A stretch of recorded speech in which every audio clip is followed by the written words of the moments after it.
sa ako ang farm sa akong amigo, string beans or batong.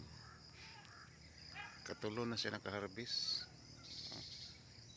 Bunga tagig magkugi kugi pa na nun. Ano yung area gamay rin mga 500 square meter.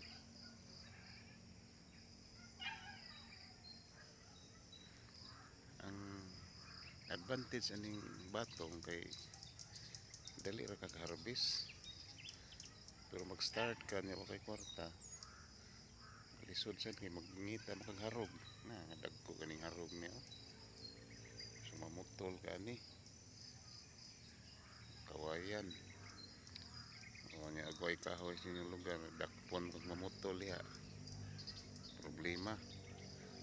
So order kag kawayan diri tag size ang sa kabuok sa city ya, palit pa kaning lamri nga kaning pangtay nga blue. So gasto ka pero dali ra ka harvest.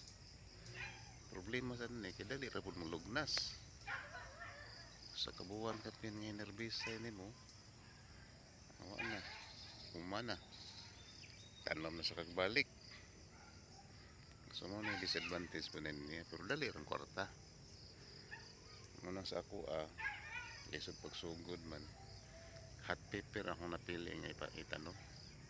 Dugay siya pero dugay po nimo ginarbisay, dugay man mulugnas niya, di na kinang lagharog nga tag-as harog lang ginagmay lang. Igo-igo pa po nga makakwarta-kwarta ta. Okay, so kita nga farmers kita magpili og kung sa atong itanom, pero i-research sa ninyo asay mas advantage. Ito ang manok ko nanguha nagbuwak sa kuan batong. Okay, bye bye.